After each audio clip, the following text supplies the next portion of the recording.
નમસ્કાર પત્રકાર મિત્રો, ભારતીય જનતા પાર્ટી ગુજરાત પ્રદેશ મીડિયા સેન્ટર ખાતે આજે આપ સૌ ઇલેક્ટ્રોનિક અને પ્રિન્ટ મીડિયાના પત્રકાર મિત્રોનું સ્વાગત છે. મારી સાથે ઉપસ્થિત કેન્દ્રીય કેબિનેટ મંત્રી શ્રીમતી સ્મૃતિ ઈરાનીજી આજની વિશેષ પ્રેસ વાર્તાને સંબોધન કરશે. સાથે પ્રદેશમાંથી પૂર્વ સાંસદ શ્રીમતી ભાવનાબેન દવે, પ્રદેશના મુખ્ય પ્રવક્તા શ્રી અમલભાઈ વ્યાસ તથા પ્રદેશના મીડિયા સહકન્વીનર શ્રી જુબિનભાઈ આશરા ઉપસ્થિત છે. હું આદરણીય સ્મૃતિબેન ઈરાનીને વિનંતી કરીશ કે આપ સૌ પત્રકાર મિત્રોને આજની પ્રેસ વાર્તામાં વિશેષ સંબોધન કરશે. आज आप सबके माध्यम से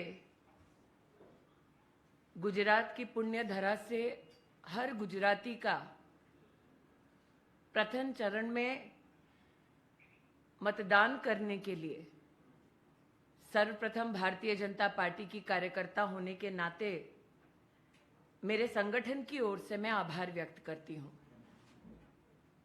भारतीय जनता पार्टी गुजरात प्रदेश का कार्यकर्ता इस पूरे चुनाव में सतत ये कहता आया है कि पुनः नरेंद्र भाई के आशीर्वाद से प्रदेश में भारतीय जनता पार्टी की सरकार बनेगी. ये विश्वास कल पोलिंग बूथ पर साफ नजर आया जब मीडिया के माध्यम से पूरे राष्ट्र ने देखा कैसे गुजरातियों ने राष्ट्र के गौरव प्रधान सेवक नरेंद्र भाई मोदी के कामों की सराहना करते हुए भारतीय जनता पार्टी की प्रदेश की सरकार के समर्थन में अपना वोट, अपना बहुमूल्य आशीर्वाद भारतीय जनता पार्टी को सतत दिया. दूसरे चरण के चुनाव में यह हमारी अपेक्षा है कि हम जनता जनार्दन को विनम्रता पूर्वक पुनः निवेदन करें, जो निवेदन जनता स्वीकारे कि मत देना ना सिर्फ हर नागरिक का अधिकार है बल्कि लोकतंत्र के प्रति जिम्मेदारी भी.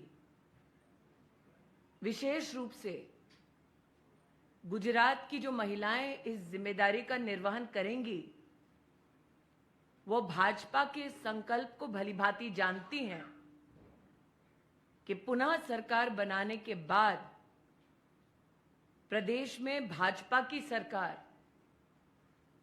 गुजरात की बेटियों को केजी से लेकर पीजी तक मुफ्त शिक्षा की व्यवस्था करने वाली है.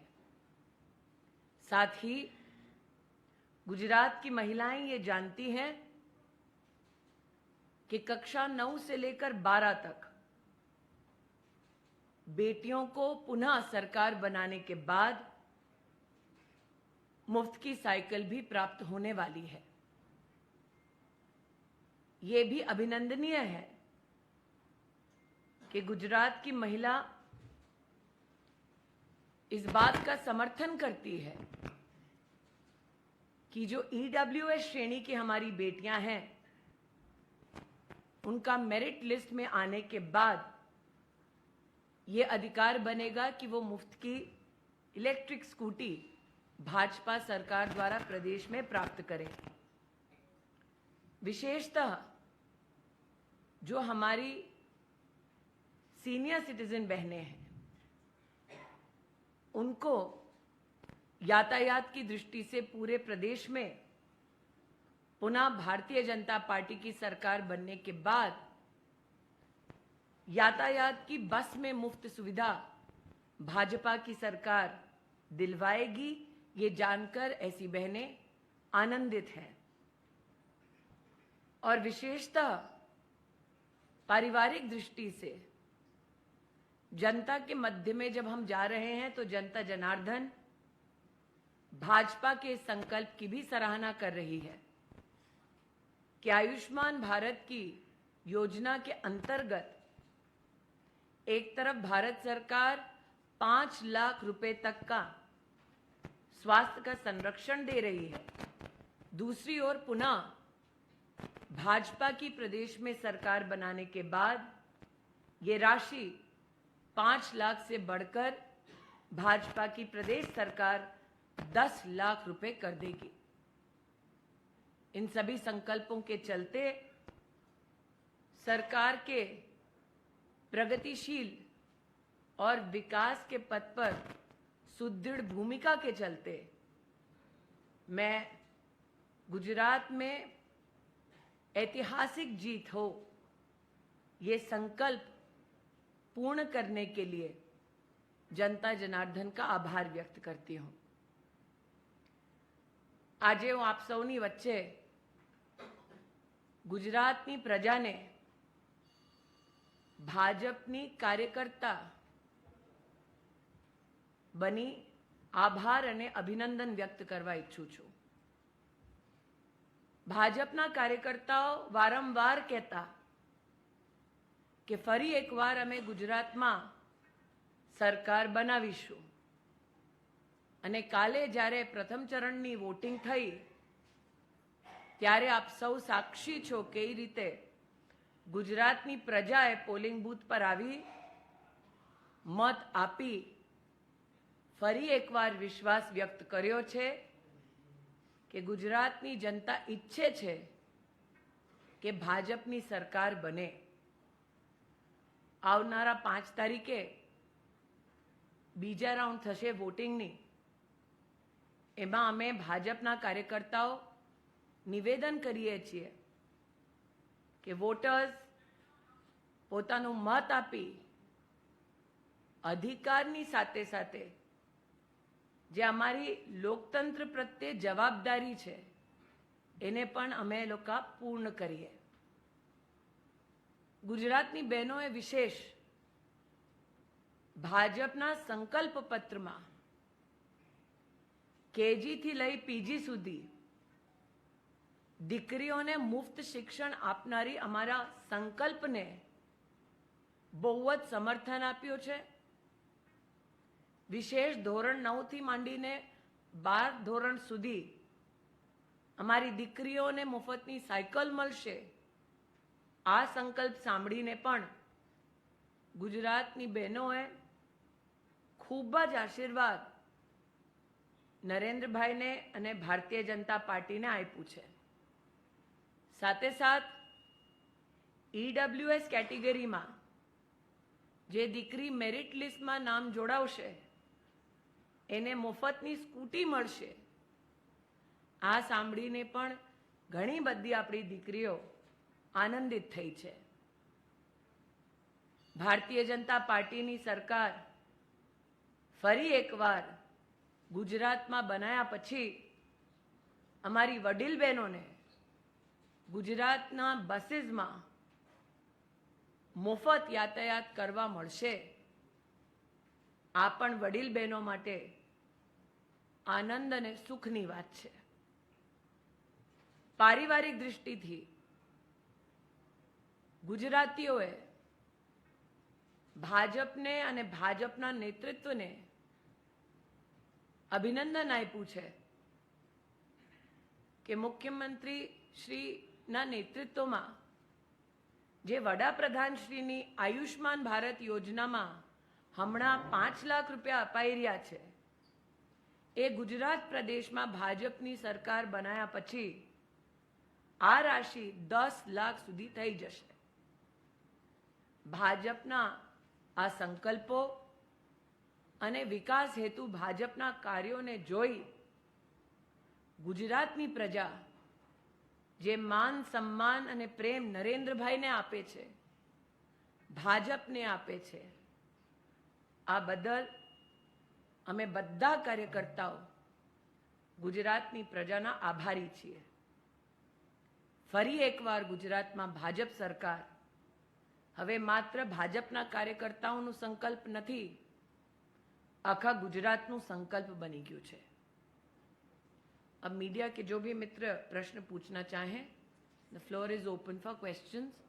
लेकिन मेरा निवेदन है कि प्रश्न पूछने से पहले अगर आप अपने आप को और अपने प्रकाशन अथवा अपने चैनल को आइडेंटिफाई करें तो मेरे लिए सहूलियत होगी।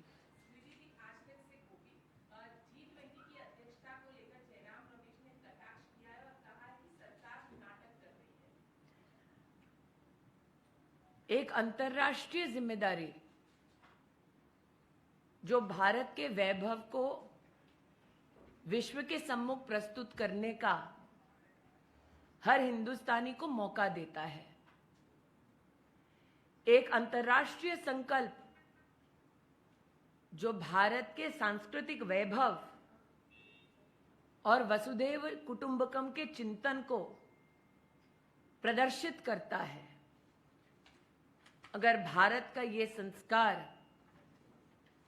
अगर भारत की ये रुचि, अगर भारत का ये संकल्प कांग्रेस पार्टी को नहीं भाता तो इसमें आपको आश्चर्य नहीं होना चाहिए, क्योंकि ये यही कांग्रेस पार्टी है जो लोकतांत्रिक तरीके से चुने गए प्रधान सेवक को भी हटाने के लिए अपील जाकर पाकिस्तान में करती है।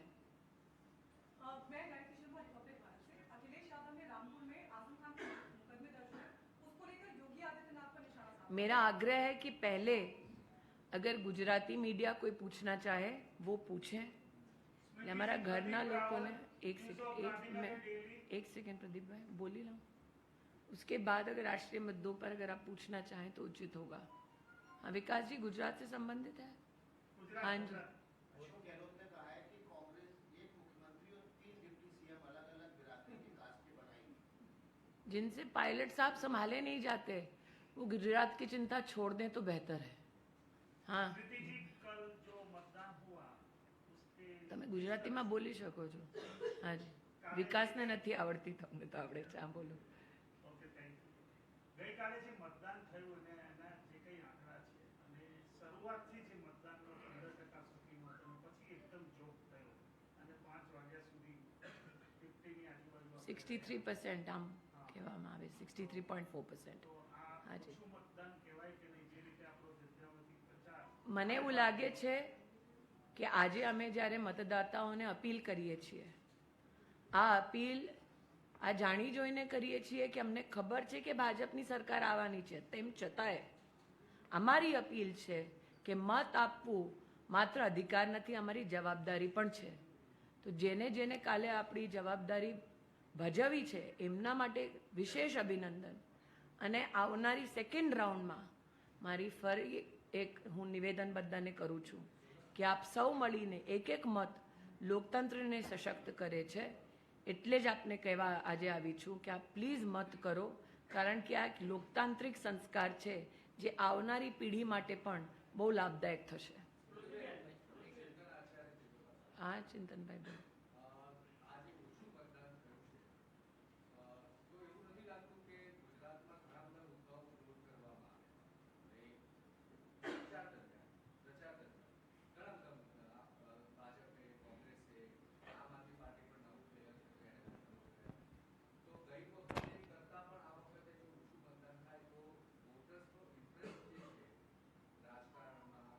સિક્સટી પરસેન્ટથી ઓછું થાય તો ચિંતનભાઈ મારી ચિંતા હોય, પણ 63% જે આયા એમનું તો આપણે સન્માન કરીએ।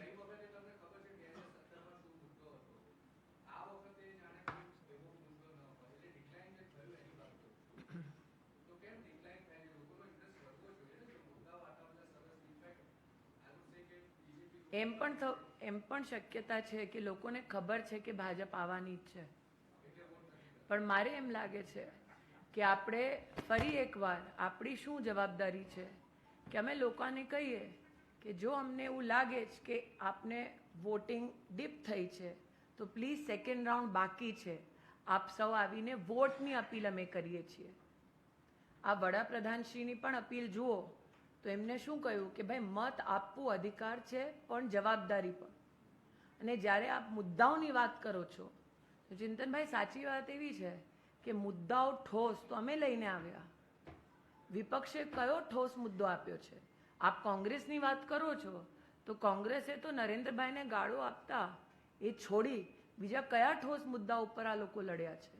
અને જે કોંગ્રેસ પાર્ટીના ગાંધી ખાનદાને ગુજરાતના ચૂંટણીના બહિષ્કાર કર્યા, કદાચ એમના સપોર્ટર ના ઉતરાયા વોટ કરવા માટે। હાજી, મેરિટમાં હાજી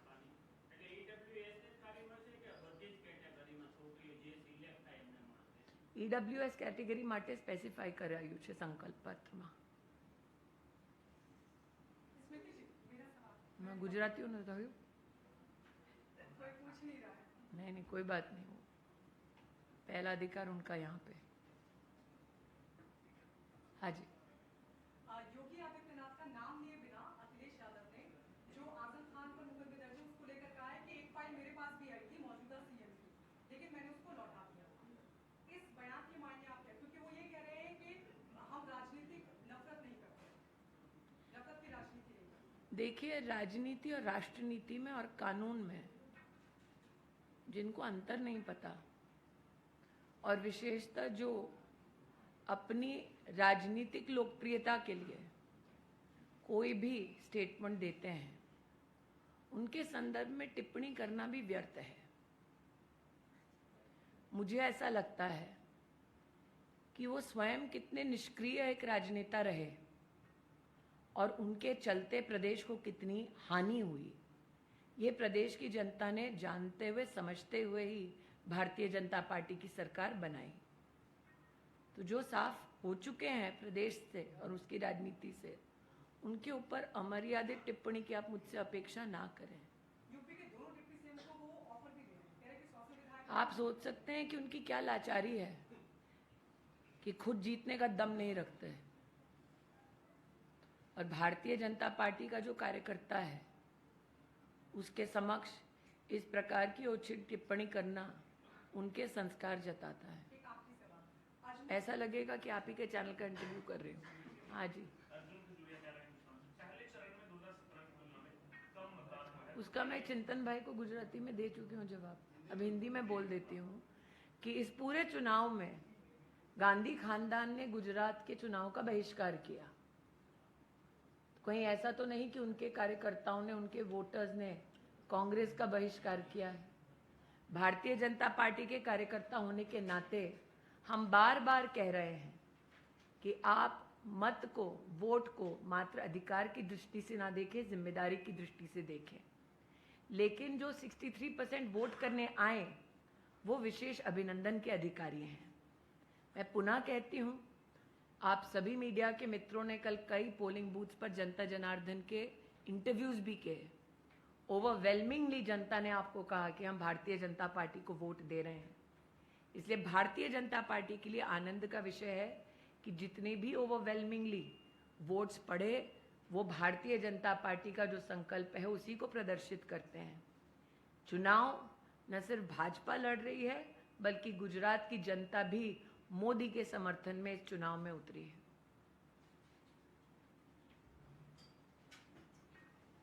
धन्यवाद जी. अजमल ने असम के सीएम को सलाह दी लव जिहाद और धमकी भी दे रहे हैं कि आप अपने घर में 4-5 लड़कियां मुस्लिम ले जाओ और पूरी ताकत आजमा लो, हम देख लेंगे. देखिए, ऐसा है लड़कियों को लेकर भी विवाद नहीं. देखिए, लड़की किसी भी धर्म की हो, इस प्रकार से मुझे ये टिप्पणी अजमल साहब की उचित नहीं लगती. अगर वो अपने धर्म में किसी बेटी का इस प्रकार से अपमान कर रहे हैं तो जनता के लिए सोचने का विषय है. इसलिए मेरा तो आपसे आग्रह है, लड़की चाहे किसी भी धर्म की हो, इस प्रकार के प्रश्न ना करें तो बेहतर है.